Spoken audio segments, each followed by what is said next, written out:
Holes by Lewis Sacker, a First Chapter Friday read aloud video with the Word Nerd, plus a special guest and a reading strategy. Before we jump into all that goodness, I want to give a quick shout out to Mrs. Brown's 5th grade class, the Brownies, at Crown of Life in Fort Atkinson, Wisconsin. So glad you guys are here and hope you enjoy this book. Happy reading! Hi, my name's Amanda Zebo. Welcome to my channel, Learning with the Word Nerd, and another First Chapter Friday video. This week I'm going to be reading to you from Holes by Lewis Sacker. Now, you might notice that there's something a little bit different going on my screen right now, and that's because I've invited my son Riley to hang out with us today. Hi, Riley. Now, normally I tell you all about the book and why I love it, and it's award-winning, and all the amazing things about it, why you should read it, but Riley and his class read this book last year, and so I thought I would let him tell us why it's a great book. So, Riley, can you tell us 3 things you really liked about the book Holes? Yeah, so the first thing I'm going to tell you about Holes is the plot. I really like the plot because it's not predictable. And the second thing I like about it is that there's a lot of animals that I like the yellow-spotted lizard and the rattlesnakes. And now the third thing I like about it is that it's also a movie, so that's also what I like about it. Great. Okay, so I'm going to read you the back of the book, and then we'll read actually the first 3 chapters because they're super duper short. And Riley's part's not done yet. He's going to help us with something else in a minute. So just hold tight. Yeah, show him a little teaser. Okay, hold tight, and we will get to that in just a minute. Stanley Yelnats is under a curse that began with his no-good, dirty, rotten, pig-stealing great-great-grandfather and has since followed generations of Yelnatses. Now Stanley has been unjustly sent to a boys' detention center, Camp Green Lake, where the boys build character by spending all day, every day, digging holes exactly 5 feet wide and 5 feet deep. There is no lake at Camp Green Lake, but there are an awful lot of holes. It doesn't take long for Stanley to realize that Camp Green Lake isn't what it seems. What could be buried under a dried-up lake? It's up to Stanley to dig up the truth. All right, now while I'm reading to you, Riley's going to do the Don't You Want to Read strategy. And as I'm reading, he's going to be making a sculpture. And the sculpture should be something that connects back to the story. Maybe it's an item from the book. Maybe it connects to the plot or the character. Maybe it's a connection that he has. The book's making him think of something in his real life. But he's going to make that while I'm reading. It's a way for him to visually show what he's thinking about as he's listening to some text. And then after we're all the way done, he's going to show us what he made and tell us all about it. So here we go. If you want to learn more about the student engagement strategy, I've got it linked for you down in the video description box. If you want to learn how to use it, why it works, and who it works for, check it out. Chapter 1. Riley, you can get going. There is no lake at Camp Green Lake. There was once a very large lake here, the largest lake in Texas. That was over 100 years ago. Now it's just a dry, flat wasteland. There used to be a town in Green Lake as well. The town shriveled up and died a long time ago, and all the people who lived there. During the summer, the daytime temperatures hovers around 95 degrees in the shade, if you can find any shade. There's not much shade in a big dry lake. The only trees are 2 old oaks on the eastern edge of the lake. A hammock is stretched between the 2 trees, and a log cabin stands behind that. The campers are forbidden to lie in that hammock.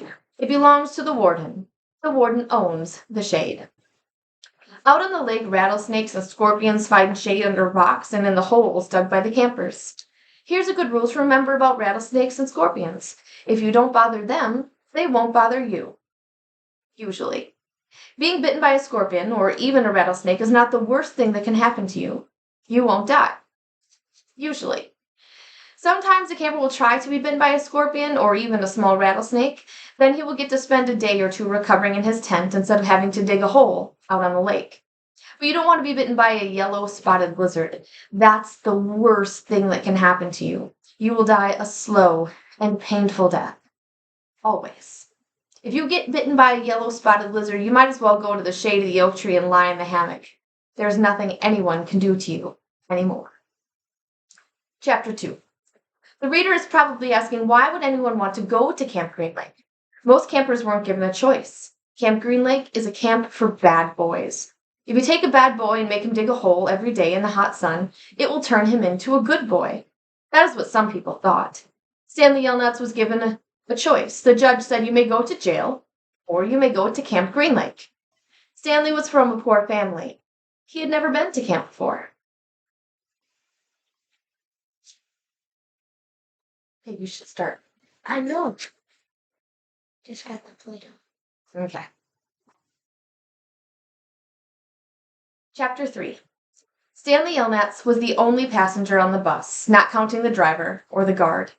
The guard sat next to the driver with his seat turned around facing Stanley. A rifle lay across his lap. Stanley was sitting about 10 rows back, handcuffed to his armrest. His backpack lay on the seat next to him. It contained his toothbrush, toothpaste, and a box of stationery his mother had given him. He'd promised to write her at least once a week. He looked out the window, although there wasn't much to see, mostly fields of hay and cotton. He was on a long bus ride to nowhere. The bus wasn't air-conditioned, and the hot, heavy air was almost as stifling as the handcuffs. Stanley and his parents had tried to pretend that he was just going away to camp for a while, just like other rich kids do. When Stanley was younger, he used to play with his stuffed animals and pretend the animals were at camp. Camp fun and games, he called it. Sometimes he'd have them play soccer with a marble, other times they'd run an obstacle course or go bungee jumping off a table. He tied 2 broken rubber bands together. Now Stanley tried to pretend he was going to camp fun and games. Maybe he'd make some friends, he thought. At least he'd get to swim in the lake. He didn't have any friends at home. He was overweight, and the kids at his middle school often teased him about his size. Even his teachers sometimes made cruel comments without realizing it. On his last day of school, his math teacher, Mrs. Bell, taught ratios. As an example, she chose the heaviest kid in the class and the lightest kid in the class and had them weigh themselves. Stanley weighed 3 times as much as the other boy. Mrs. Bell wrote the ratio on the board, 3-to-1, unaware of how much embarrassment she had caused both of them.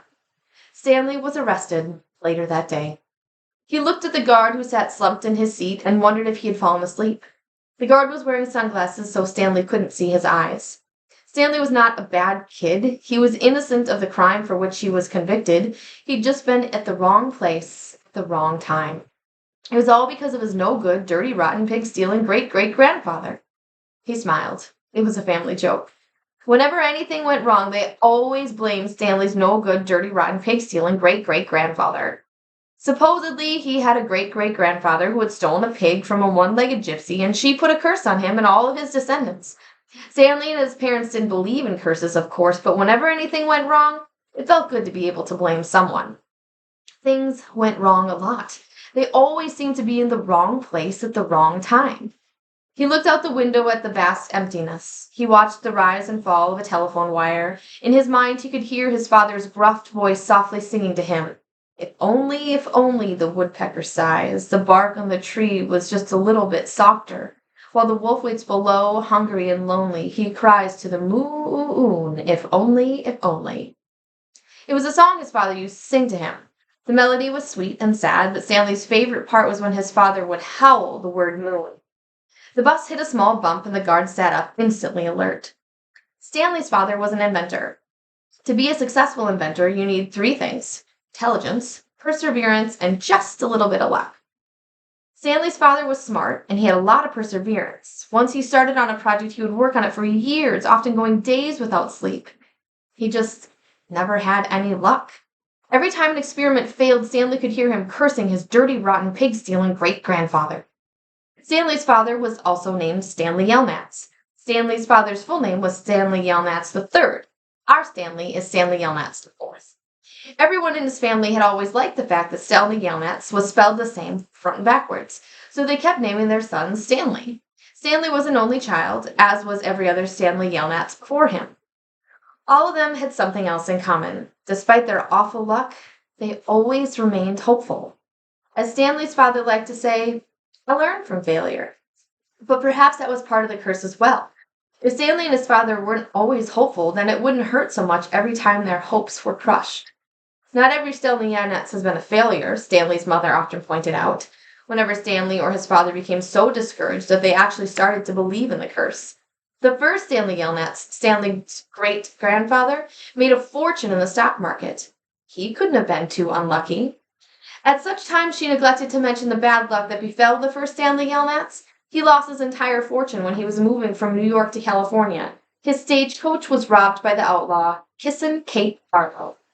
If it weren't for that, Stanley's family would now be living in a mansion on the beach in California. Instead, they were crammed in a tiny apartment that smelled of burning rubber and foot odor. If only, if only. The apartment smelled the way it did because Stanley's father was trying to invent a way to recycle old sneakers. The first person who finds a use for old sneakers, he said, will be a very rich man. It was the latest project that led Stanley to his arrest.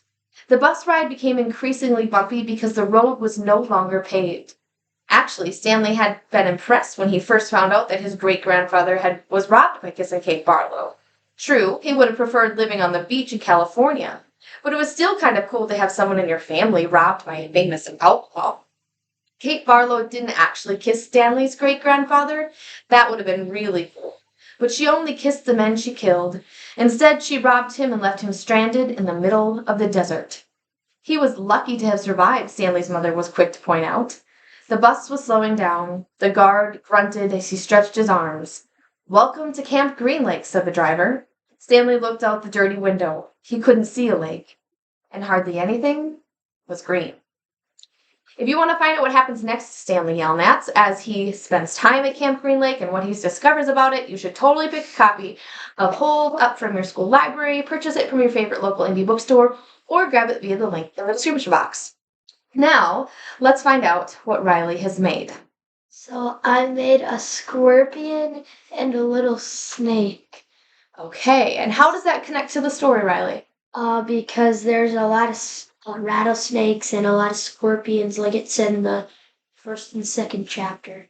Okay, and are they always a bad thing? No. No, because sometimes if the kids get bit by them, what do they get? They get to sit out at it. Okay, so that tells us something pretty awful about Camp Green Lake, right? Yeah. They would rather get bit by a scorpion or a rattlesnake than dig holes. Oh, pretty bad, huh? Yeah. Pretty bad. All right, thank you for sharing your design with us and you sharing your thinking. Thanks for telling us why you love this book, Holes. Yeah. And we hope that you all continue reading it. And we'll see you here again for another First Chapter Friday video. See you later. Bye. To continue reading Holes by Louis Sachar, pick up a copy from your school library, purchase one from your favorite local indie bookstore, or grab it via the link in the description box. Then be sure to check out the rest of the First Chapter Friday playlist. I'm adding a new video every week, and I'm up to over 140 great books ready and waiting for you. Thanks so much for visiting my channel, Learning with the Word Nerd. I hope you'll like this video, subscribe, and come back again for more great content. You can find me online at these places. I'll see you again next time. Happy reading!